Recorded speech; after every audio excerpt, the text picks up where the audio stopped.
Good morning. So yesterday we read about how God told Abraham he was going to make his descendants as numerous as the stars, even though he was an old man, and he had to trust God for that. And today's reading is called Hagar Runs Away, and it's found in Genesis chapter 16. God had solemnly promised Abraham that he would have a son, even though he and Sarah were old. But the years went by and no child was born. Every year that passed made it less likely that Sarah would have a baby, for she was getting very old. Abraham was ready to trust God in spite of it all, but Sarah began to blame herself for not giving Abraham a son. She decided to copy the custom of the people who lived around in order to solve their problems. She would let Abraham marry her slave girl, Hagar. When Hagar had a child, it could count as theirs.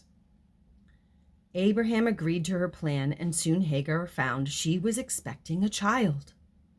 She began to boast and put on airs. She thought she was more important than her mistress now.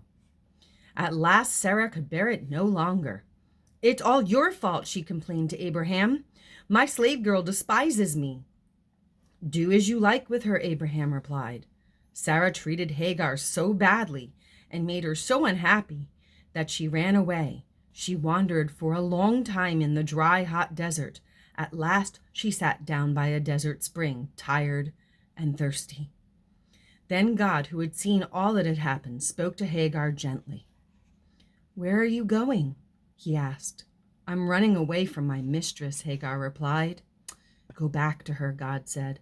"I have heard your tears and cries. I will look after you. You will have a son, and call him Ishmael."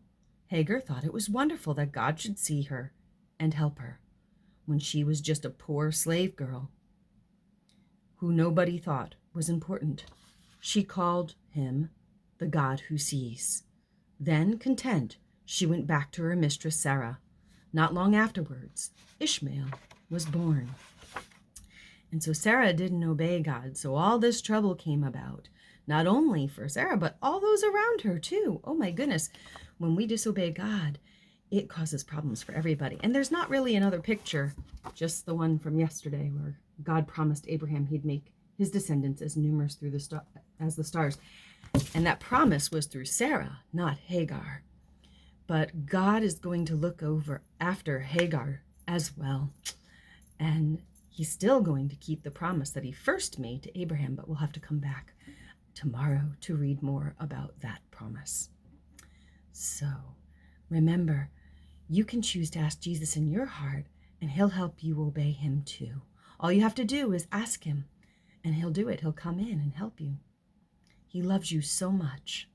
Remember that. You are loved, and Jesus loves you. And nobody can make this choice for you. Only you can make that choice. I hope you do the right thing and make a good choice today. All right, I will see you again tomorrow. Take care. Bye-bye.